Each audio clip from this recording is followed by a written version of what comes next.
today, on the 5th. Quorum, I call the meeting to order. The first item on our agenda is the annual meeting. It's a presentation of the award, Hydrant Hysteria Winners. I like that name. Who is going to be speaking about this? Hello. Thank you for having us. My name is Dimitri Vidalis. I work at the Boston Water and Sewer Commission, but I'm the chairman of the Innovations Committee at New England Waterworks Association. We were very proud this year. The committee put on the first annual Hydrant Hysteria competition. It is a new competition to the entire country, to American Waterworks. They did a couple trial runs and demonstrations in other sections like Illinois and Wisconsin, and put it on display at the national conference the past couple of years, but this is the first year it's going to be an official competition at nationals. And we put it on from scratch. We did a great job. We had several teams compete, all with respectable times, but I'm very happy Nick and Dave did a phenomenal job with time that is one of the best I've heard nationally from all the other teams that have registered. We were able to, if you want to play the video and show, this is the actual competition. This is your, I can't tell which one. What is it? These are silver tanks. These are the right.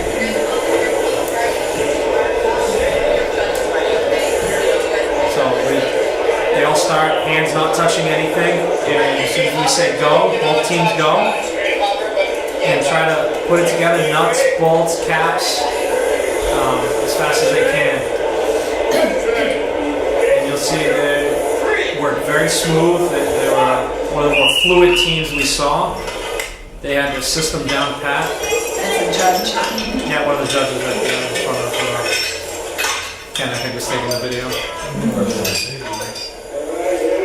Put the flanges, they put the caps on first and the barrel, with a few bolts to hold it in place. Put the flange, and then screw it in the seat.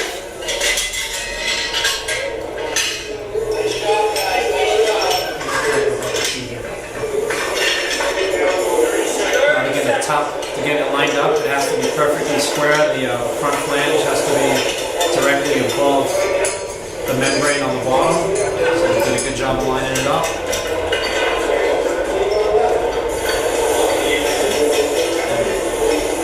It seemed so fluid, and they did it in about a minute and a half. And the next best time was around 2 minutes. Wow. Everyone was very pleased and surprised at how quickly they went, it being the first time we're doing it. The other team in the background is a father-son duo from a distributor company. So they work with hydrants all day, every day. That's what they do. Nick and Dave worked great together. They didn't get in each other's way. They didn't have to communicate. They knew what they were doing. You could tell they practiced. Double checking everything's tight. Now he's going to make sure the valve is actually closed.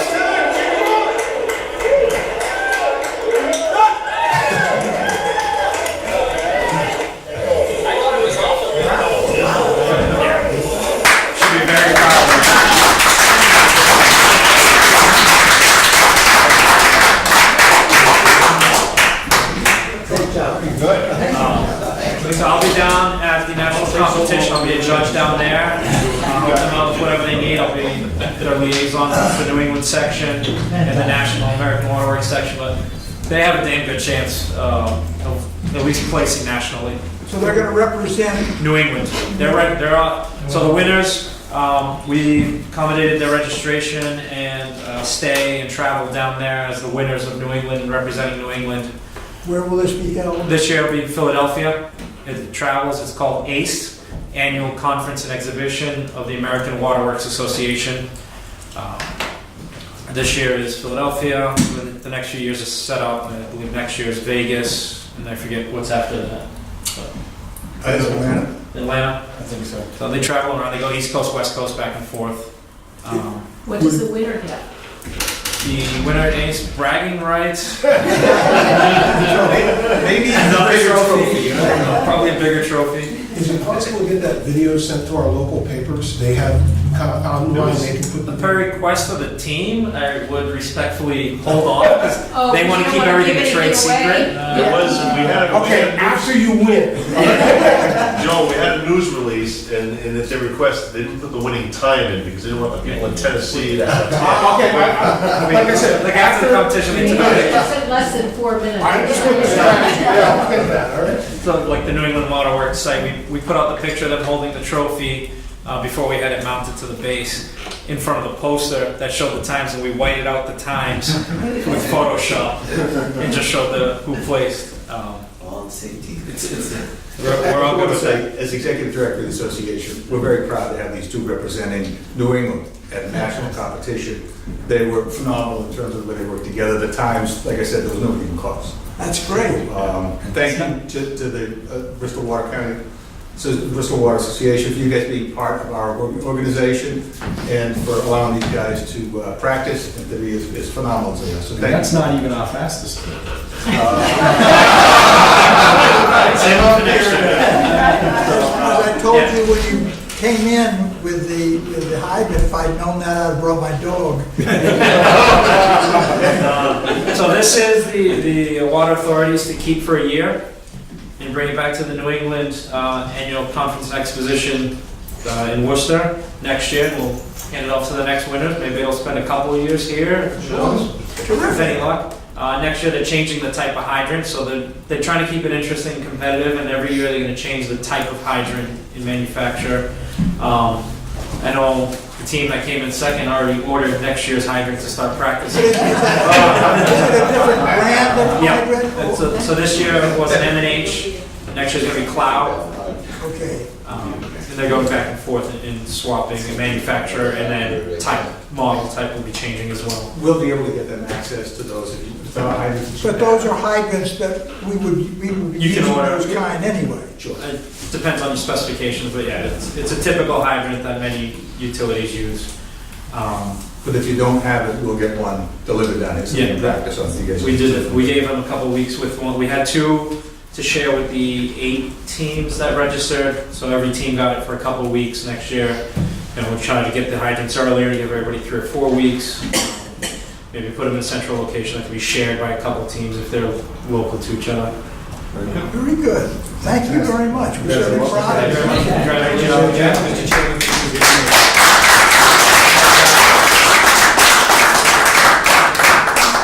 The date of the competition at nationals for the record Thank you is very much. Tuesday, June 13th. And it's an all-day conference. We'll have a few of us there. Thank you. We'll keep you posted. All right. I'll be on the floor and I'll be looking for you. I won't judge your run, I can't, but we'll be out there and do our best. Again, congratulations and thank you for having us. Thank you.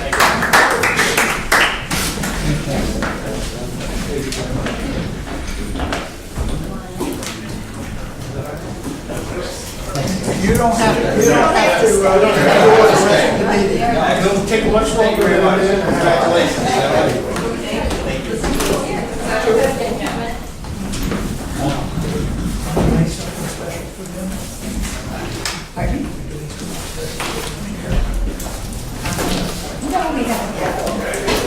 We should take us out.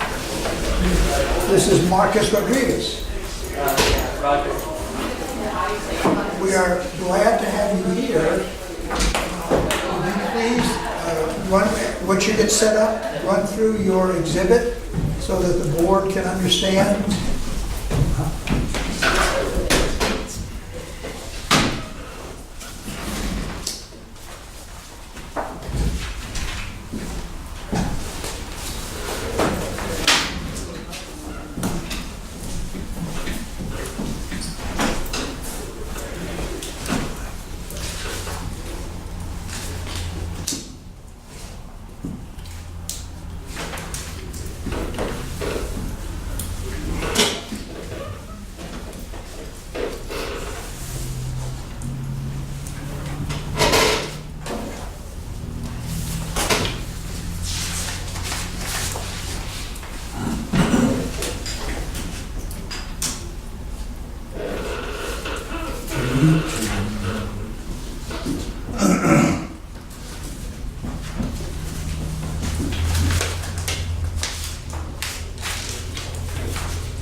Alright, so for my science fair project this year, I tested the effects of different water contaminants on Vibrio fischeri as a biosensor.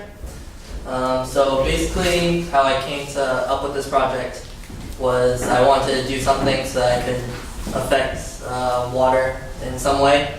And I bounced back and forth of like different filters and different ways to clean water, and I eventually came to this. And basically, what I wanted to do was make a way of detecting different contaminants in the water. And so I use these little bacteria, B. fischeri, which have this unique ability called quorum sensing. So basically what happens is when there's a lot of them around, they'll send this protein out which makes them glow in the dark. So when there's not so many, they'll glow less, but when there's a high population of them, they'll glow more. So basically the concept is that if the water is bad for the environment, these bacteria will die off and you'll see less glowing. So what I went and did was I took pictures of this glowing bacteria and I basically put them up against a standard curve that I had created last year.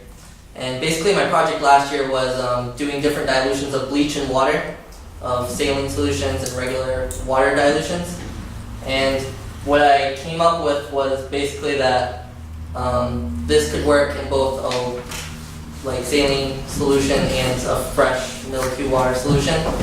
And what I wanted to do this year was actually test it in the application of different areas from around here. So I tested one in Riverside, one at Gutierrez in Bristol, and one at Pierce Beach in Somerset. And so what I wanted to do was, I also had controls like bleach controls that I had last year, just to test them again to make sure that everything was running smoothly. I took these samples after like a rainy day kind of like this, and what that would do was if there was like any runoff coming off from the streets or anything like that, it would end up in the water. So what I got for my data was that a lot of what you'd see in normal water was basically, well, let me go back a little bit. What I use for an analyzer, we'll say, is this program called ImageJ. And what ImageJ does is it analyzes the particles of different pictures in certain ways. A lot of dentists and doctors use it to find cavities or broken bones and x-rays. But what I did specifically was just to measure the amount of light being given off by these bacteria in the plates. So what I found in comparison to the control groups that I used from last year was that the Bristol and the Somerset area had about a base average of the same exact thing that you see from the controls of a normal water sample, but the one in Riverside had more of a drop to it. And I basically was able to come up with the idea that this could have been just a flaw. This was only one test. This could happen just every once in a while, so I'd have to do more trials of it to find out exactly if that was something that was some kind of contaminated water in that area. So any runoff that's coming down from, I know it's right downstream from Providence, so if there's any kind of runoff getting into the water, that would be a place that you get a lot of this pollution, contamination coming off from the streets. So the reason why I chose these locations was because Riverside was downstream from Providence. Gutierrez, over there, I know there's a lot of brackish water, so I wanted to test like the brackish water on what happens on the Vibrio fischeri overall. And Somerset, Pierce Beach, because they often close down that beach in the summer for different contamination reasons, and I just wanted to see how that pulled up. But when I took the samples, it was in like December, so it's not really a time where a lot of people are going to the beach. So basically what I wanted to really test was, by testing this water, to see if these areas were being contaminated. One thing that I really came up, I didn't come up with this. One of my friend's older brothers, who goes to school with me, science fair at my school, at high school level, he came up to me and he was like, well, have you thought about using this project in a more concentrated way? And I asked him how so, and he's like, well, you might be able to change some of the DNA in these bacteria, and by doing so, change the different traits that these bacteria pick up. So let's say if you wanted to test for something like nitrogen, lots of nitrogen. Nitrogen is found in a lot of fertilizers that causes a lot of eutrophication in water, which is a big problem that can happen in freshwater ecosystems. So if you can test for this nitrogen specifically, you can figure out the nitrogen levels in the water. So in order to do this, you have to take out you have to add different promoters to the DNA sequences of this bacteria so that it turn off the protein that makes it glow in the dark in the presence of nitrogen. Another thing that was really interesting to me about this was that if you can figure out exactly what's causing the contamination in the water, you might be able to find where this contamination is coming from. So if it's a freshwater ecosystem, there's a lot of nitrogen and all these things that you find in fertilizers. Well, is there a farm nearby that all this running off is coming from? And is there a way that you can actually prevent some of this contamination from happening in the first place? Some of the other applications of this, I know that Vibrio fischeri is used to test other environmental factors overall, so it's not just for water contamination. It could be used for like soil, or even I've heard people using it for air. That one's a more abstract one than the water to the soil. But another thing that a lot of people use Vibrio fischeri for is there's already this machine that actually uses Vibrio fischeri to test environmental factors. It's called microtox. It's actually used by a lot of big departments that actually test for environmental factors like water or soil samples. I just learned about microtox this year, so when I was doing my project last year, I had no idea what microtox was. So I did a lot of research about microtox this year, and it can be a really pricey material overall to actually buy and use in the field. This overall, the bacteria itself, you can culture over and over again, so you only have to really buy one culture, maybe replenish the culture once every few months. That can be upwards to like $65. And the only thing that you really have to replenish constantly is the media that they grow on, which for a bottle of media probably goes for like $12.50 for a bottle about yay big. That makes about 15 plates, and really you only need 1 to 2 plates whenever you're testing a specific area. In like if I were to test the water in a small pond, I'd only use 1 or 2 plates to test for the contamination there. You put the plates in a vat and put the water on top of the plate? How do you actually do the test? Alright, so what I do is, because it's really hard to see this glow in the light like this, you have to have a completely dark room. So I use a camera like this one right here. So it's not like a Dollar Tree camera or disposable camera. It takes really high quality pictures. And so I have this set up in my lab, in the lab at my school. So in the dark room, we'll set up the camera like so, and completely dark. So in a dark room, dark box, all the doors, lights shut off, and what will end up happening is we culture the bacteria on plates. And then from those plates, I go out and get the samples of water, or I bring the plate with me to the samples of water, and I pipe at maybe 150 microliters of the water sample, and I'll just place it on the plate. And every 30 seconds, I'll take a picture of the bacteria on the plate and follow the glow rate over time. One of the big things that I noticed when I was doing this was that they'd all lack glow for the first like 30 seconds. They'd all drop frantically.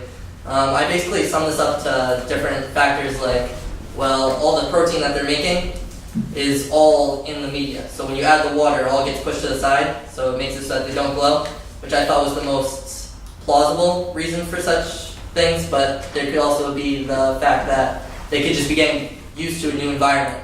So let's say it's, because they're commonly found in salt water. If I'm adding fresh water, it would take them a second to like get used to the fresh water compared to the salt water. That could also be another factor. So these graphs right here, this one right at the bottom, that's probably the most important one. You can see this like common drop in all of the water samples, but they usually just bounce back up around like 2.5 minutes. If any of them continue to drop back down again, that would be an indicator that the water is possibly contaminated and that it should be tested again. Very interesting. Has anyone approached you about commercializing the approach that you've devised as opposed to that expensive item that you talked about? No. Yes. Have you tested the water we drink? I haven't tested any of the water from like faucets or anything like that, so I haven't really gotten a chance to do that. Let me know when you do. Now, you said you worked on a project similar to this last year. Yes. But this is your senior year, so now you're going to go to college, or you're not going to have a chance to follow on with this example, take it to another level, or is that something that you're thinking about? That's something I'm really interested in. There's a lot I still want to do with this. Like I said, my friend's older brother, who just graduated from Roger Williams, I think last year, he's approached me a couple times about continuing my research in college, because the college I'm going to URI in Providence, doing the biotechnology program there, and a lot of the things they do are research-based and they do a lot with biotechnology overall, so it's something that I could definitely continue to do in college. And even if I don't do it in college, it's always something that I can do in like a sterile work environment. You live on Ball Avenue in Warner, Yeah. off Wood Street, Oh, and where? or what bridge? We don't live on Fall anymore. Oh, yeah, we moved. That's right. We Is moved. that off Wood Street? We live on Dyer. Yeah, we live on Dyer Street. Yeah, but you was off Wood Street. Yes. Yes. Oh, I didn't have my next door neighbor. Why didn't you test the water in the back of there? That's where the old town dump was, you ought to find something. Excellent. Very good. Marcus, we're delighted. Thank you so much for your presentation. Any other questions? From anyone? We're delighted to award you a certificate of recognition. I'll read this. It's the Bristol County Water Authority presents this to Marcus Rodriguez for having been selected first place winner, Senior Division, Bristol County, in the Rhode Island State Science Fair for a water-related project. And this is dated May 25th, 2017. Let me give you this. And along with it comes a check. I'm gonna be the mom that takes the picture. Sure. There you are. So let's shake hands this way, take it that way, turn it around so your mom can take a look at it. We'll put the money out of sight.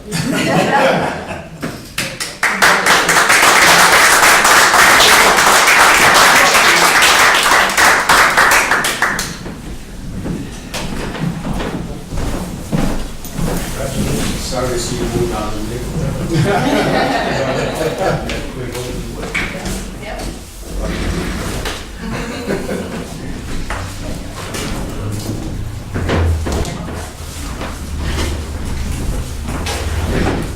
You, of course, are welcome to stay for the rest of the meeting.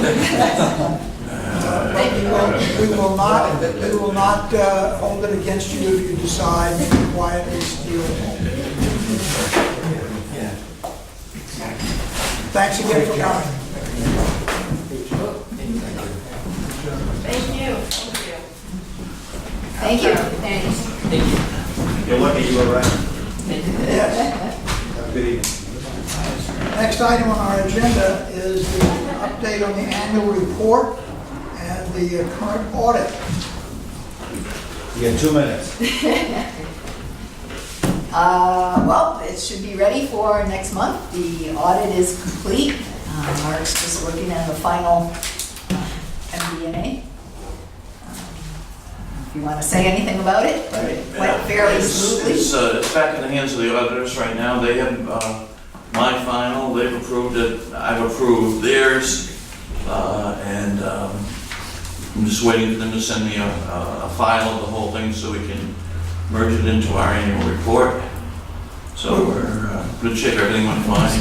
Were there any issues that they found in the management letter that we should be working on? Nothing that I know of yet. No, and they will be in, we will have the annual report for the June meeting, and I have them scheduled for the July meeting to come in to give an overview. Okay. Very good. Very good. Any other questions, comments from anyone? Thank you, sir. Nomination and election of officers. Mr. Chairman, Yes. I'd like to nominate Alan Cutler for another term as chairman of the Bristol County Water Authority. Second. Are there other nominations? Hearing none, we will vote. All those in favor, please say aye. Aye. Oh, obviously, I'm sorry, I should have asked for, Good it news, yes. has to be 6 affirmative votes. You have to raise your hand. We have the 6, and I presume we have from each community. Thank you all. Before Thank we you, go Alan. on, let me just say that I think that, I've been on the board since 1989. I think this past year has been our most productive year, absolutely.